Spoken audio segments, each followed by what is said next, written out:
everybody, and welcome to Economics with the Honorable David M. Walker.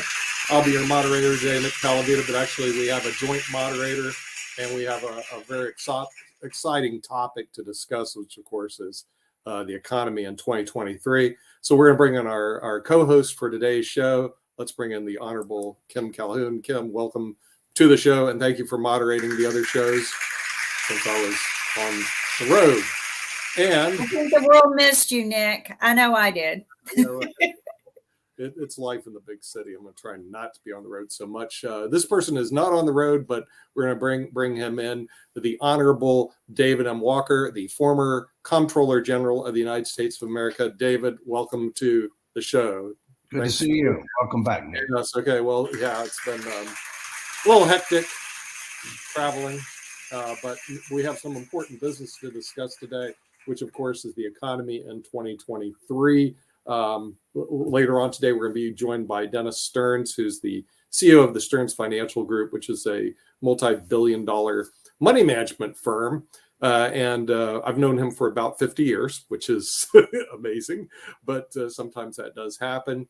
But what are we looking at in the economy in 2023? What does your crystal ball say, David? So we're going to turn it over to you. Well, let's start off with where we ended in 2020. Excuse me. Pardon me 1 second. Let me get rid of this. Let's start off with where we ended in 2022. The GDP for the fourth quarter came out at 2.9% growth, which was better than people expected. My personal view is I expect that to be revised down when the new number comes out. But let's look at, what are some of the things that we need to be concerned about as we look forward to 2023, which we're in the early part now. Unemployment still remains low. At the same point in time, labor force participation remains low. And we saw within the last month or so layoffs, some significant layoffs, but they were primarily in the tech sector. And I think that was in large part because the tech sector probably overhired and they had to rationalize their footprint in the expectation of lower growth. Most economists, and I'm a CPA among many things, but I am not a PhD economist. Most economists believe that we're going to have a recession sometime in 2023, although the consensus now seems to be that it's not likely to be deep and it's not likely to be prolonged. But as we enter the year, we see that interest rates are still high and they are going to be raised again, I believe, by the Fed in February, although I think the Fed may be tempering their planned rate increase and re-looking at it in light of some recent data. Inflation remains high. We were at 6.5% in the latest report, which is 4.5% above the benchmark of 2%. So we've still got a long way to go. And I don't think the Fed's going to create a new higher benchmark over time.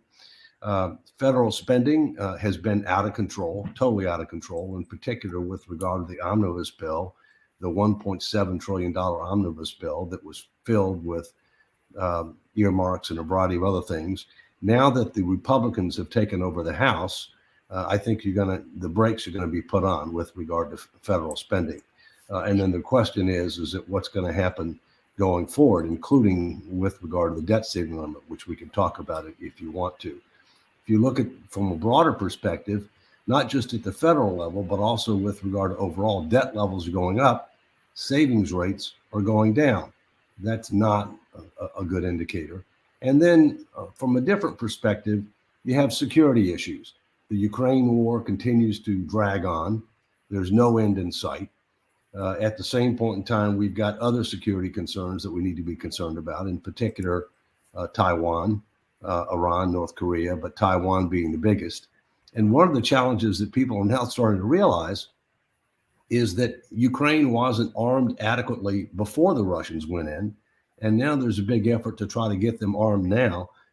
You can't deter aggression by doing things after the aggression occurs. And now we've got a situation where we're concerned about Taiwan. Some people are coming out saying that, China might go into Taiwan by 2025. There's a huge backlog with regard to trying to arm Taiwan in advance because we've got challenges to our military industrial complex here in the United States, and we're sending a lot of things over to Ukraine that obviously won't be available to be able to send to Taiwan if necessary. So bottom line, there's uncertainty. And I will tell you this, I know you've got an investment manager who's coming on at 11:30. I wish I could stay for it, but I can't. I did look at his slides. I enjoyed his slides very much. You know, because there is so much uncertainty, one of the things that I've done recently is I've moved more into participating annuity contracts as a way to maybe give up a little bit of the upside, but protect against the downside, given all this uncertainty as we move forward. Mm-hmm. Yeah. Well, the thing is, one issue that you did bring up, which is a problem that I see because it's a unknown factor, is the debt ceiling limit. Mm-hmm. What is I mean, you have to factor in probabilities into any type of forecast. What is the probability? It's not zero, but it's not 100% that our friends in Washington, D.C. can't get along, which obviously they love to not get along up there, and they actually default on the national debt. And then if they did do that, David, what are the short-term and long-term ramifications? Because they go, well, we're not going to raise the debt ceiling, and all of a sudden we have a default on our national debt. Well, let's talk a little bit about what the debt ceiling is and what the debt ceiling isn't, and then we can talk about what's likely to happen, because there's a lot of disinformation and misinformation about this. You know, technically, the debt ceiling was something that was put in place back at the beginning of the last century to try to help, to try to make sure that Congress didn't have to approve each issuance of U.S. debt on a recurring basis. And what they did is they said, okay, you can issue debt up to this level, and you don't have to get our approval. But once you get to that level, you need our approval to raise it again. Well, unfortunately, we're now in a situation where Congress, on a recurring basis, ends up passing spending bills that by definition means that you're going to have to raise the debt ceiling limit. And things have just gotten out of control. Obviously, one of the reasons that they wanted to have a debt ceiling, and by the way, we're the only major industrialized nation, to my knowledge, that has a dollar-denominated debt ceiling. One of the reasons they wanted to do it was not just a matter of convenience for the Congress, is they wanted to have a way to try to be able to control federal spending and mounting debt burdens. Well, it has failed miserably in that regard. And so, but let's talk about what it is. It says you can't engage in additional spending if you hit the debt limit. Let's talk a couple of things about that. First, there's only one thing guaranteed by the U.S. Constitution that's a financial obligation, and that's principal and interest on sovereign debt of the United States. So we're not going to default on that. And people who say that we are going to default on that don't know what they're talking about. The second thing is that people want to have the sky is falling with regard to Social Security and Medicare. The fact is, the bonds that we have in the so-called trust funds for Social Security and Medicare are already in the debt ceiling limit. And therefore, to the extent that we have bonds, which are non-readily marketable bonds, in those trust funds, then we can still make Social Security and Medicare payments until those bonds are exhausted. So then from a practical standpoint, what would end up happening? Well, you couldn't end up making other payments, whether that's, you'd have to cut back. It wouldn't be zero. You'd have to cut back significantly in other payments to contractors, payroll, whatever it might be. Obviously, we want to avoid that. My personal view is we're not going to allow that to happen, but it is very appropriate, in my view, that that negotiations be taking place, not to determine specific reductions in spending levels as part of the debt ceiling. That's not the appropriate mechanism for that. But one of the things that I think is appropriate is that we recognize that we are out of control and that we have got to create a mechanism that will put us back in control. And I think there are a couple of ideas that I have on that, one of which is, as you know, we passed the threshold for a state-led Convention of States to propose a fiscal responsibility amendment back in 1979. And there is a new resolution that's going to be introduced both in the House and the Senate to raise more visibility to this. Maybe we could force a vote on that resolution as a way to wake people up and recognize what's going on. The other thing that we're going to have to do is, look, they're ultimately going to have to make very tough choices about Social Security, Medicare, Medicaid, other mandatory spending, defense, and other discretionary spending, and revenues. And all of those are going to have to be on the table because we're way past being able to grow our way out of this problem. To do that, they're going to need some type of a public engagement process that sets the table for a tough vote. And I think what we need is that we need a fiscal sustainability commission that would be comprised of capable, credible people who would engage the American people with the facts, the truth, the tough choices, listen to what they have to say, come back, make a package of recommendations, guaranteed a vote in Congress. And then this needs to be statutory. It needs to be law to where the Congress buys in, the president buys in. That's going to be necessary, I think, for us to get to where we need to be. And I think those kinds of things are very appropriate to put on a debt ceiling limit because they're like a wake-up call and they're providing a mechanism for a way forward where we can start making some intelligent choices. Because the idea that you're going to be able to do all needs to be done through the regular order in Congress is a bad joke. That ain't going to happen. Mm-hmm. Yeah. By the way, Nick, one other thing. Sure. The so-called Simpson-Bowles Commission, which I know that you and Kim are very familiar with, back from 2010, okay, they did very good work, but they didn't meet any of the criteria that I just said. Mm-hmm. And therefore, we need to learn from the past and others, and we need to prepare for the future. And in this regard, those are some of the changes we need to make. Yeah. Well, Dave, another question. Why isn't this issue front and center on media every day? Because what I look at, the fiscal responsibility of the United States of America is the most important obligation that everybody suffers from or benefits from. And yet, when we pulled the congressional record, and this really irks me, they were discussing in Congress how great the University of Georgia Law School is. They shouldn't be discussing it. It's not that important. They have a good football team, great, but you don't discuss that in Congress. Come on, David. Why aren't they discussing this issue? Why aren't there hearings today on the fiscal responsibilities of the United States? Because we've gone over it in our program. Why isn't the media covering it? Well, they're not discussing it. So there's nothing to cover. But we're looking at Social Security going insolvent next decade, Medicare going insolvent this decade, our national debt increasing at $1 trillion a year for the next decade. And we're like, hey, let's go talk about murders in Memphis. I mean, I don't get it. When this should be and not to say that's not an important issue, but this is an important issue that affects everybody in the United States, and we ignore it. What's going on? It doesn't just affect everybody in the United States. It affects the global economy. Yeah. And so, look, unfortunately in Washington, the system is afflicted with three maladies. Number one, myopia or nearsightedness. They're just focused on the here and now. Secondly, tunnel vision. They only can look at one issue at a time without understanding the interconnectivity, the interdependency, the domino effect, if you will. And thirdly, self-interest, namely getting reelected. Mm-hmm. The fact is that they don't want to make tough choices on spending and taxes unless they're forced to. And that's why I say we need a forcing mechanism, and we need a mechanism that will be able to engage the American people, set the table for a tough vote. Now, here's some good news. The new chairman of the House Budget Committee, Jody Arrington, Republican from West Texas, is very much committed to fiscal responsibility and sustainability. He was the lead sponsor for the resolution that I referred to before on a convention of states to propose a fiscal responsibility amendment. He's committed. He's going to be the lead sponsor this time.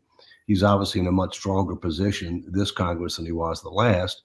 I'm cautiously optimistic that I'm going to be testifying before the House Budget Committee. And I can assure you that all the issues that we're talking about and more will be brought to the table. Right. Yeah. And I'm hoping that the media will actually cover these issues, but also do we have an education problem in the United States that I just got back from Las Vegas, and let me tell you, here was the problem. Okay, David, the tables were full of people. The casinos were full of people. And anybody who knows anything about math, you're throwing your money away, basically. And to the point where I was going, one way to solve the national debt is have a national lottery, because there is a group of people that love to throw their money away. I just don't happen to be one of them. So I'm not really a good person for any casino because I just don't gamble. But the thing is, these people are just completely throwing their money away daily. And I started thinking, I said, well, there's only two ways that I know of you can solve this debt problem. You either have to raise revenues, and raising revenues, you could have a national lottery. They had a state lottery in Georgia, which basically funds free tuition to any Georgia college, like Georgia Tech, University of Georgia. It's really great. But you have to either do two things: you raise money or cut expenses, or do a combination of both.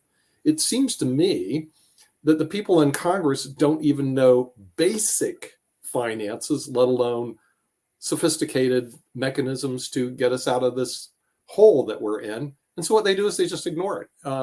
Is there any way that we can educate Congress a little bit on how to solve this problem, or even recognize it is a problem? We're going to have to do several things. We're going to have pro-growth economy, pro-growth policies, all right? It's not just with regard to fiscal policy, but also with regard to regulatory and other policies, including energy policy, because we want to grow the denominator in debt to GDP faster than the numerator.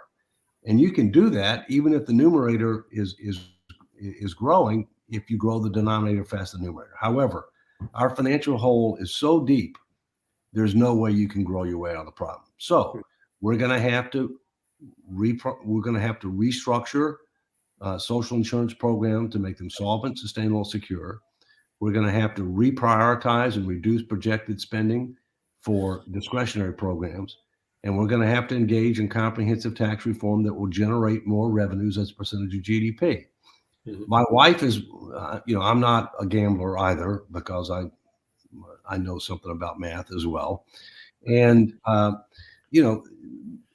my wife has been a longstanding proponent about having a national lottery. The only problem with that is the hole's just way too deep for that to make a big difference. Secondly, the states would probably be against it, because that's how they're trying to raise money now, right? So there's only so much money around. Where's the money going to go? But we are going to have more revenues. And by the way, not all tax cuts stimulate the economy, and very few tax cuts pay for themselves. Now, what I mean by that, I mean that you generate more revenues than otherwise you would have if you didn't make the changes. Now, a lot of people provide disinformation on this. They say, oh, well, we got more revenues after we did these tax cuts. Well, there's something called bracket creep, okay? I mean, you can get more revenues or because of changes in the markets, where you have a good year in the markets, and therefore you have acceleration of revenues that otherwise you might not get until future years, if you will. So, yes, we need to educate Congress, but here's the other good news. I don't think there's anybody in the country that's done more citizen education engagement on these issues than I have. And the people are way ahead of politicians. Yeah. They know we're not exempt from the laws of prudent finance. You can't spend more money than you make, charge to the credit card, and not to have a day of reckoning. All the more reason why I come back to, you've got to have a forcing mechanism that will force them to make tough choices. That's a constitutional amendment. It won't work with anything other than that. And you've got to have a mechanism that will engage the public meaningfully, set the table for a tough vote. Now, here's the thing. The politicians don't think that the people can handle the truth. They don't think they would be willing to accept tough choices. They're wrong. Right. All right. And look what happened on Simpson Bowles. They did good work. They did no meaningful citizen education engagement before they come up with their recommendations. None. After they came up with something, they went out and tried to sell it. That's not how you get things done. Yeah. And confidence in government right now is about at an all-time low. So we got to do things differently. Right. You do have to engage people in terms of that. And even just looking at, but I think they should have hearings, and just like they had this big thing on the January 6th commission, they should have hearings on Social Security, Medicare right now. Because actuarially you can solve it earlier, but if you wait till later, it's going to be a hard situation to solve. And unfortunately, they're going to have to give news that people will like to hear, such as and what happened. I think Leslie Graham said, "Oh, we should move the Social Security age to age 70."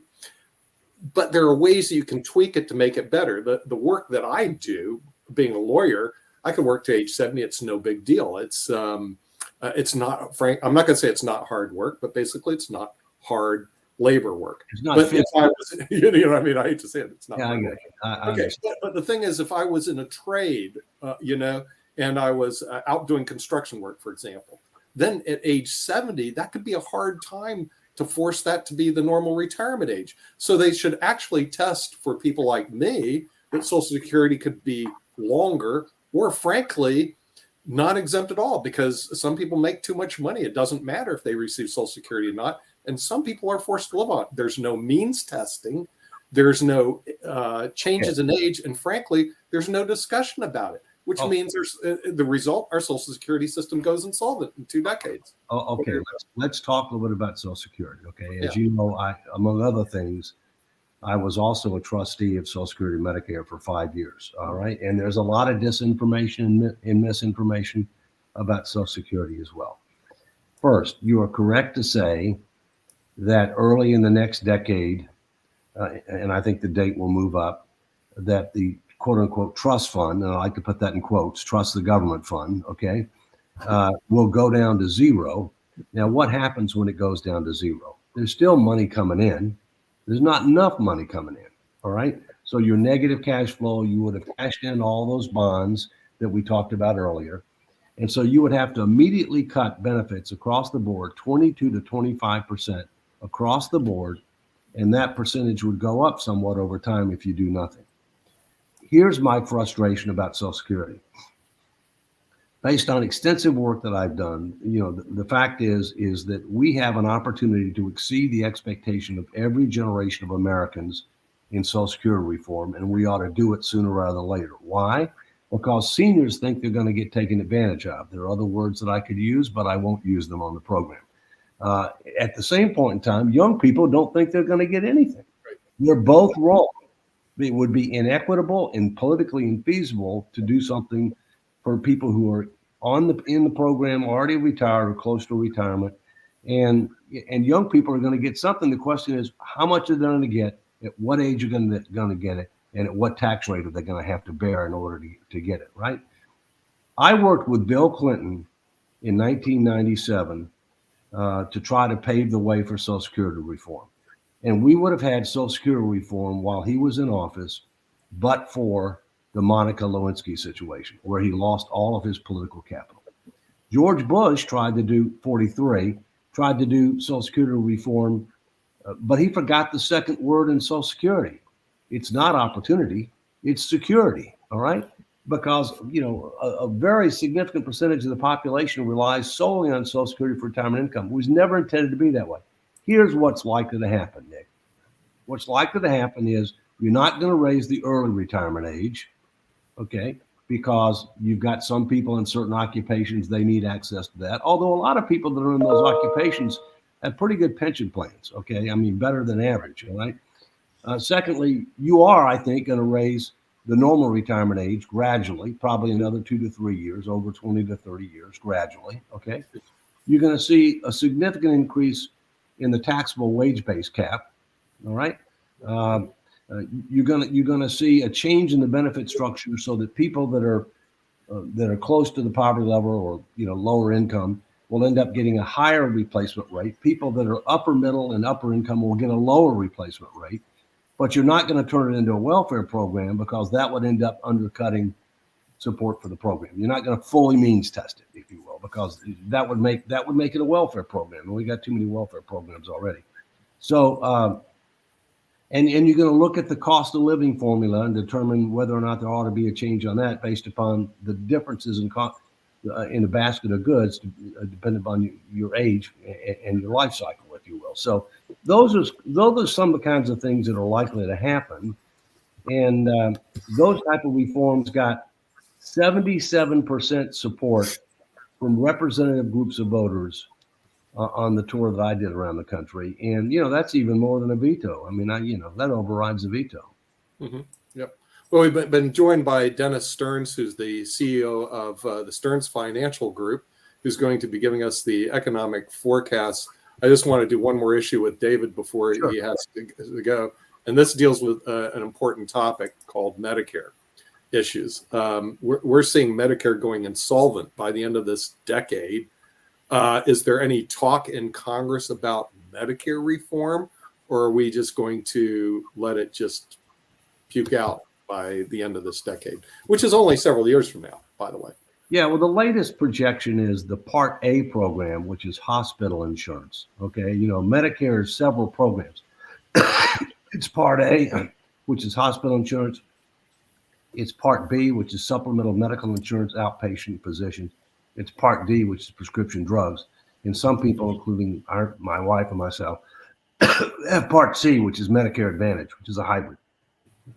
A is the one that's going to go to zero by 2028, maybe accelerated when the new report comes out. And something needs to be done, but we need comprehensive reform because we've way overpromised on healthcare, way overpromised. And yes, the date for that is sooner than Social Security, but that would be within the scope of this Fiscal Sustainability Commission that I talked about as well. Mm-hmm. Right. Okay. All right. We're going to bring in Dennis Stearns, the CEO of Stearns Financial Group, to give us a economic forecast. Hopefully, some good news in 2023, Dennis, because it seems to me 2022 was bad, but not as bad as people thought. So let's go take a look, and I guess we have your presentation, correcto? Up here, just a minute. Padam. There we go. Dennis, can you give us the bottom line before I go? Yeah. Yeah, the bottom line, Dave, is things are actually looking better, but not great, short term anyway. Certainly a lot of intermediate and long-term issues percolating out there, as you have already mentioned. And, inflation is one of the biggies. And don't know that we're completely out of the woods, but the latest inflation number in December, again, everybody looks at the last 12 months, look at the month over month, and that number was actually a negative 0.1%, mainly because of gas prices coming down. Yeah. But then you look under the hood, and the number for shelter, which is always a big one, whether it's renting or owning, that number was 0.8% for the month, which you multiply that by 12, and it's not a great number, 9.6% annualized. But everybody knows that's a lagging number. And so you look at the present day number of different housing metrics, and it's probably flat or negative in many cases.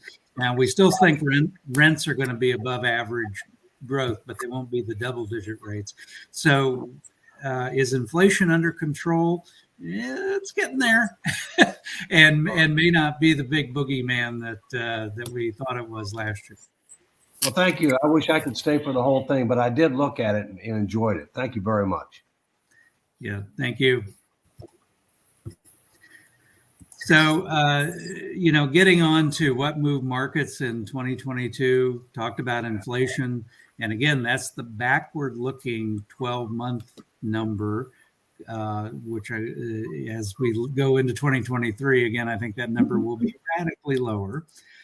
Central bank policy, that's been a big one. And the Fed, don't fight the Fed thing, Fed funds rate has moved up very, very quickly. And part of that is the reset that we were expecting. We talked about it a year ago, that we thought there was going to be a reset on Fed funds rate, interest rates going up, a reset then in price earnings ratios in the stock market, both in the US and around the world. Well, that geopolitical unrest, Ukraine, when Russia invaded Ukraine and energy prices shot up, a lot of other inflation numbers shot up, all of that pressed the Fed to move interest rates higher faster. And it was shock therapy. Maybe not quite as bad as Paul Volcker back in the 1980s, early 80s, when the shock therapy almost killed the patient twice, but it was pretty bad. And as we'll see later, 95% of asset classes were negative in 2022. And then finally, the residual impact of pandemic policy, again, US and around the world, it's still lingering effects back in 2022 on supply chains, tight labor markets. Some of those tight labor markets certainly do persist today. And, again, this gets you to that most asset classes down in 2022. Now, if you were lucky enough to have commodities, and particularly energy, oil, natural gas, which been one of our favorite areas, you were better. But pretty much everything else was a negative return last year. And one of the remarkable things, again, is both stocks and bonds down at the same time. And that does not happen very frequently. We literally had one of the worst stock and bond combined returns in history. You almost have to go back beyond when we keep modern numbers to see stocks and bonds both down at the same time, the magnitude that they were last year. So that got into what we talked about a year ago, that if all you're using is chocolate and vanilla, stocks and bonds in your portfolio, it's good to have some alternatives in there. And we'll talk about that towards the end, strawberry, butter pecan, other kinds of flavors of ice cream.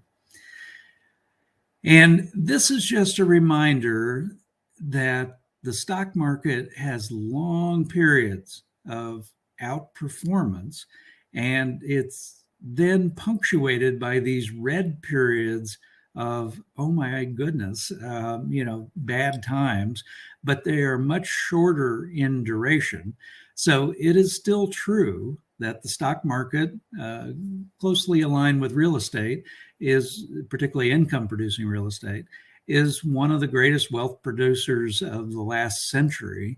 And it's because of what you see on the screen, these long periods where the stock market does fine, and then short periods that scare the bejesus out of everyone.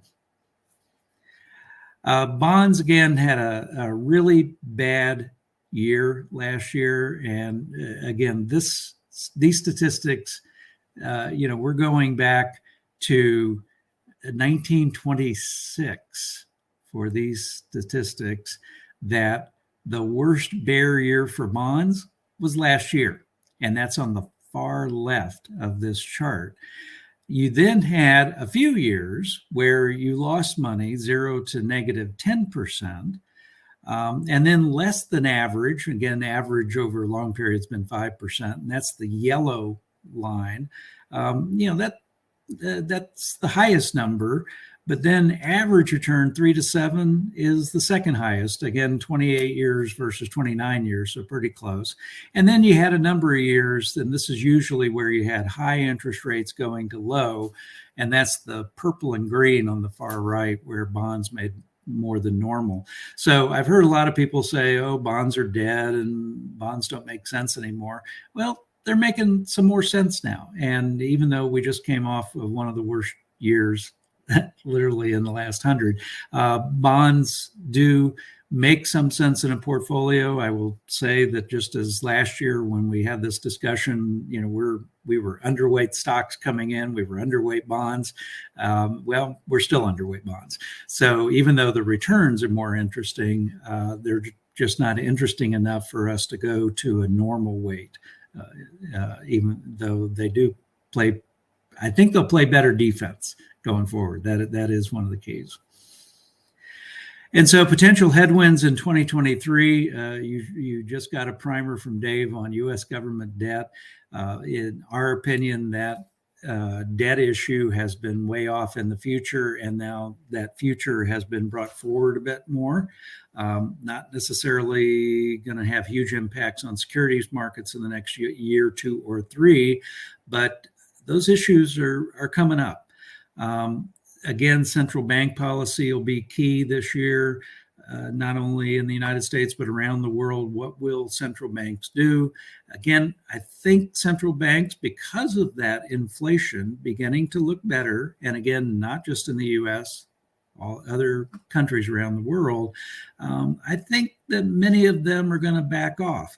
But central banks have a tendency to overshoot, and they just hate inflation. They will stamp out inflation at all costs, and even if that means sending us into a recession. And so, again, I think that's a risk. Geopolitical risk is still there. Ukraine, certainly Iran, China, a lot of issues with China. Now, you'll find China in the tailwinds as well. We'll talk about that in a second. But the fact is that the supply chain problems with China were huge last year. They're getting better, but they could still be some issues this year.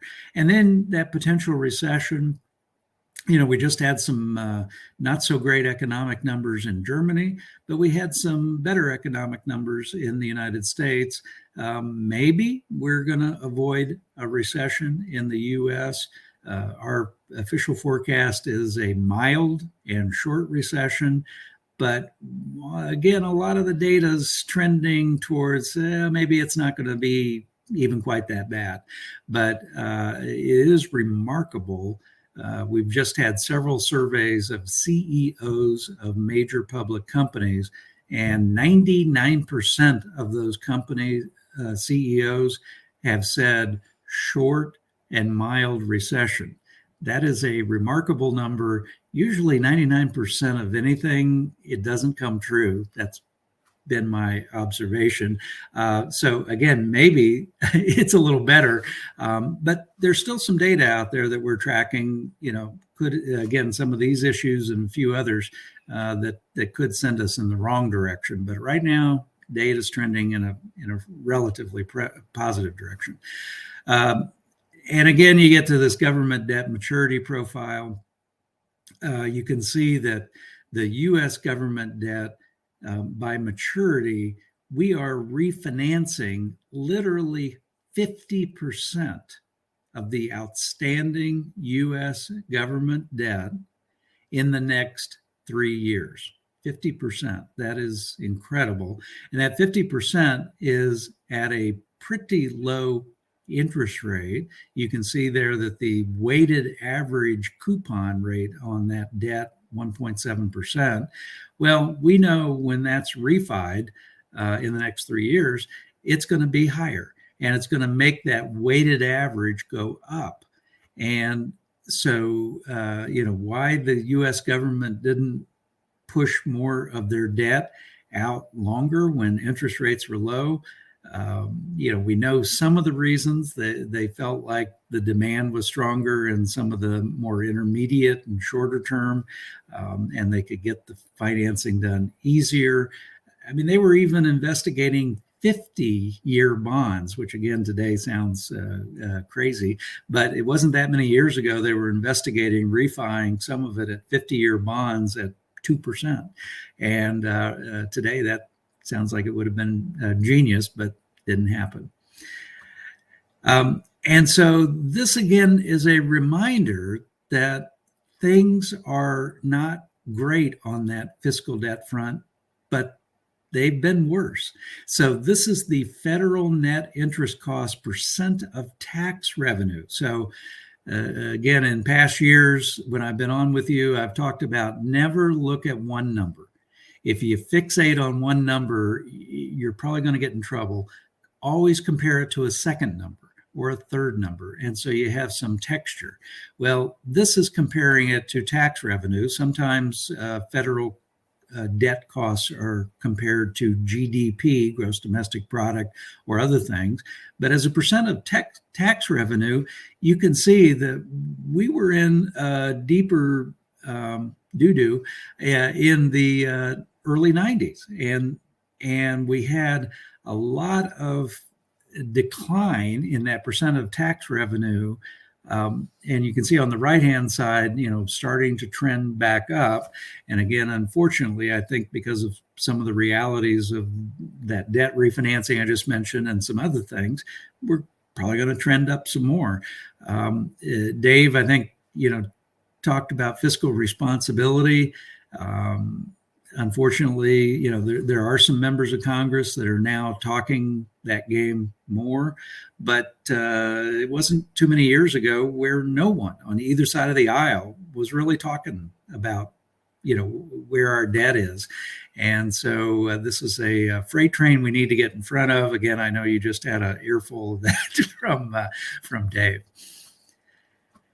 And again, this is the so-called dot plot that the Federal Reserve, the people who actually vote, are doing on where they think interest rates are going.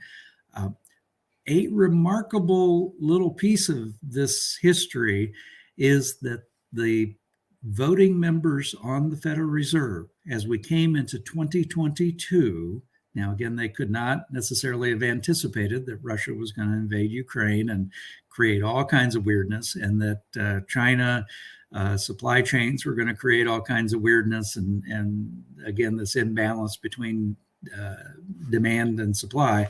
But a majority of the voting members of the U.S. Federal Reserve failed to anticipate exactly where we were going to end up for the end of 2022.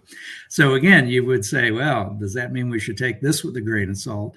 Well, again, it's a data point. It is not the data point, but it is an interesting data point to see where the Fed, the folks voting, actually think we may end up. And again, they think we're going to end up a bit higher at the end of 2023 on the Fed funds rate, but our suspicion, not hugely higher. So this is not going to be a replay of Volcker in the 1980s. That seems to be a pretty good probability at this point.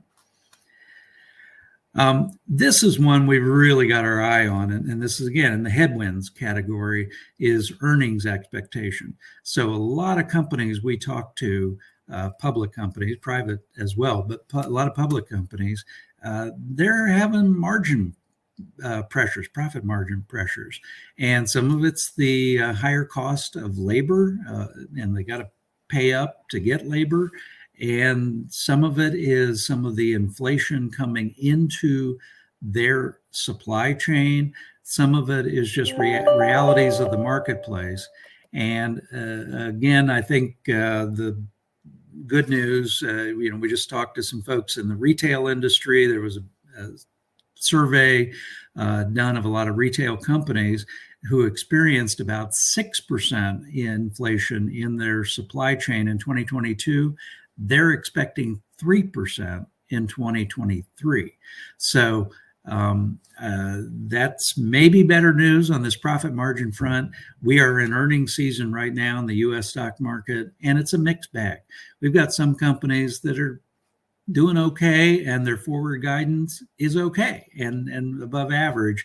But as this chart shows on the far right, expectations on average have come down a lot. And there's a few companies that are going, we're not sure if we're going to break even, meaning have the same amount of earnings this year as last year, or maybe even decline our earnings a little bit.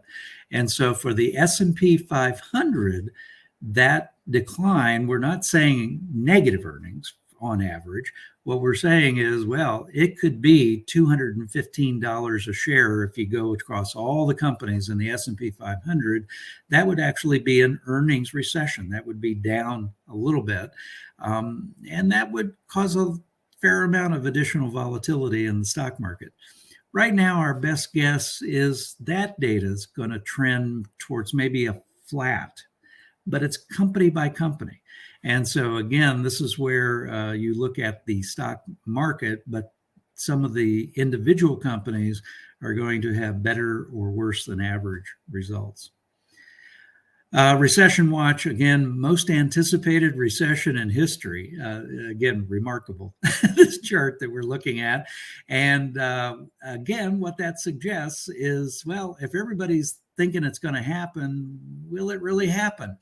Well, this is one of those that it can become a self-fulfilling prophecy.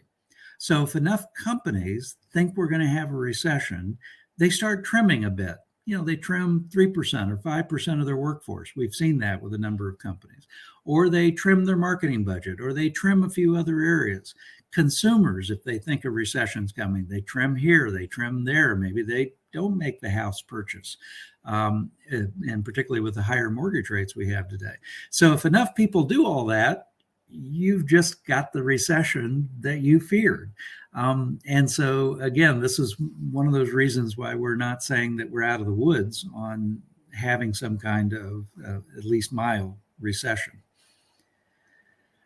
Tailwinds, again, valuations are better. Wouldn't call them cheap, but they're better. Trend in inflation, we've already talked about, certainly better. And China reopening, this is extraordinarily helpful for the supply chains in the United States and a whole lot of countries and companies around the world. It's also great for Europe. I mean, part of the reason European stocks are on fire, doing great right now, part of the reason is the anticipation that they're going to have a lot of Chinese tourists coming back to Europe, spending a lot of money. And also, many of those European companies work in China. In fact, larger percentage of them have very close connections to China compared to United States companies. So China reopening, pretty big deal. As everyone knows, it's a little bit dicey right now for the Chinese people because of all the unfortunate COVID things that have been done. And again, who knows for sure why China would just simply snap their fingers and say, oh, okay, all our restrictions are off. Why they didn't do some sort of transition plan is beyond me and a lot of China experts I know. So because it's just creating havoc. But anyway, it is what it is. Again, change in valuations, S&P 500, one of the reasons we were underweight stocks coming into 2022 is we felt that number was stretched, the 23 times earnings for the S&P. 19 times earnings is still not bargain territory. And so, this is not 08, 09. We're not coming out with a bunch of companies that are on fire sale. There are some fire sales out there. Certainly the semiconductor area has been a fire sale. The number one area, by the way, that we'll talk about a little bit is the U.S. stock energy area has the highest free net cash flow of any other sector in the S&P 500. And then 10-year treasuries, have come up a bit. And again, that's the 10-year. You can get a 1-year treasury now for 4.8%. So if you have money sitting in a bank at 0.2%, look at that 4.8% on a 1 year. That's a pretty darn good number. And CDs are back in play. We haven't seen CDs at reasonable rates in almost 15 years. Again, inflation, I think we've already talked a lot about that. Numbers are trending better. State of the economy, a lot of things in that annual wage growth area have been positive. If we do have a recession, it will be one of the strangest recessions possibly ever, because gross domestic income in the United States is at record numbers. That's the total number of people working and actually making income. Normally in recessions, you have the exact opposite. You have a lot of layoffs. You have income actually coming down. Gross domestic income, just a reminder, was the number one predictor coming in to 08, 09. Gross domestic product was not predicting that 08, 09 would be quite as bad as a Great Recession that it was. But gross domestic income was predicting that it was going to be pretty nasty. And so right now, again, latest gross domestic income numbers up. Now, the latest gross domestic product number for the United States is also up. So at least right now, we're not it doesn't look like we're in a recession, or if we are, again, it's a very odd recession. So opportunities in 2023, we do think there's select opportunities in stocks. Like I said before, wouldn't say that they're bargain, wouldn't back up the truck and go overweight at this point. But stocks are looking better. Bonds, as I mentioned, better, but not tremendously better.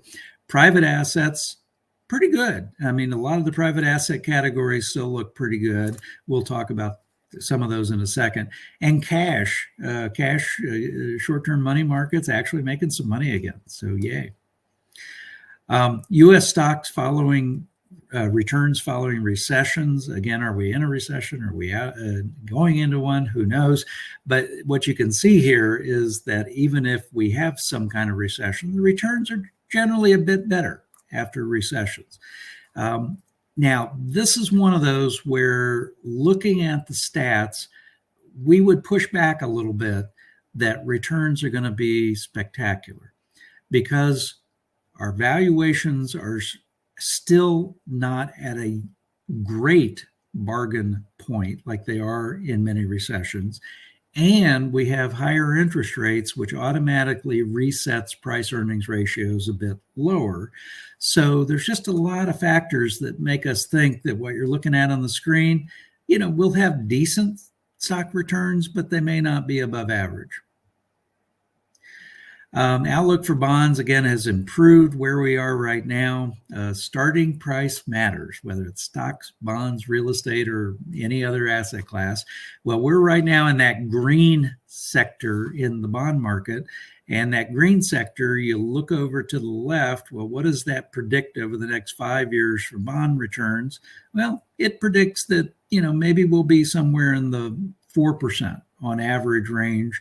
And so not bad, not great. And if you're trying to make real returns over inflation to prepare for retirement or in retirement, again, that's not a good recipe in terms of inflation adjusted returns. So improved, you should take a look at bonds maybe again, but I wouldn't go crazy with them. And this is that famous 60-40 portfolio, 60% stocks, 40% bonds, which again had a really nasty year last year because both stocks and bonds were down. But following the worst 10 years, these are the returns in that 60-40 portfolio. And you can see they look much better. So, I've heard a lot of people say 60-40 is dead. Again, a year ago and the time before that, with this audience, we talked about the fact that we had a modified 60-40. We have different kinds of things substituting for bonds. We have different kinds of things substituting for stocks. But I think after the reset last year, chocolate and vanilla is not going to do too bad going forward.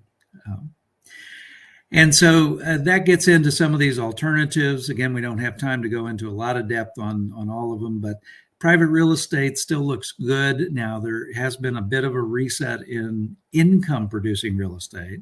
So remember, that's different than, perhaps single family homes. But we do think they'll have decent returns over the next 3 to 5 years. Private credit, decent returns over the next 3 to 5 years. Private equity, decent, maybe even better than decent. Multi-sector private alternatives, amazing number of tools available in that area. And then venture capital. There's a lot of innovation that's needed in the world.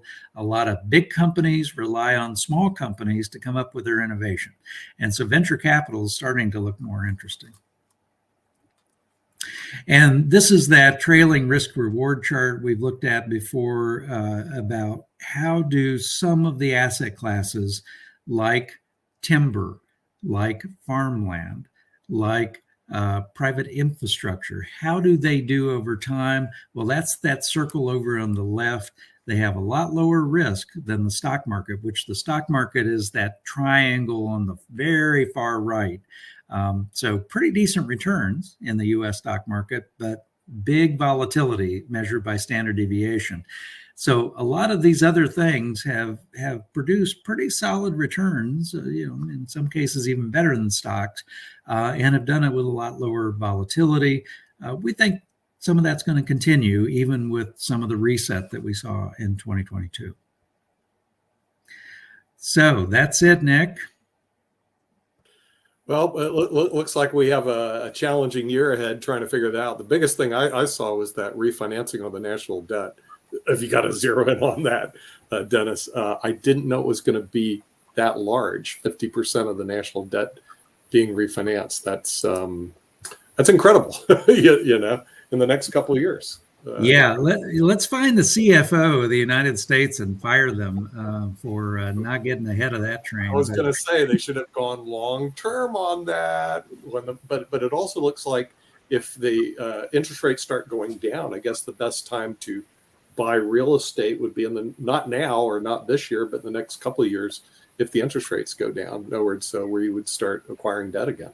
So I experienced something interesting because we had the interest rates go down for quite some time, which was great. And a lot of people dove in and started buying. But at the same time, the real estate prices, like just price gouging like crazy, just went up and up and up. And right at the time that the interest rates started to go up, oddly enough, the prices went down, and my son was searching for a place to live about that exact moment. So we kind of seized the opportunity when the cost of properties were going down. Even though the interest rates were high, we said, you know what, it's best to buy the properties while they're down, and we'll refi when the interest rates go down, because that will happen. We see this cycle all the time. So I think, there's windows of opportunities on both sides of the tracks. You just have to look at what's positive for you at the time. I would rather pay less for property today and watch the value go back up tomorrow and refinance tomorrow. But other people have a different way of making money on it, doing it reverse. I think there's ways to make money both. What do you think, Dennis? Well, I agree. And Royal Bank of Canada's, their forecast for the reset in the single family housing market has not fully played out yet. Now, Canada, again, had tremendous inflation in single family homes, and they were predicting 30 to 40% retracement down of home values. And there's been some retracement, but the issue we have in the United States is we still have a housing shortage most places. And so, what are Gen Zs coming out of college making pretty good money, by the way, because of the labor shortage? What are they going to do? Well, with 6% mortgage rates, I mean, that's the good news, is mortgage rates have actually come down. They were above 7 and they've come back down to 6.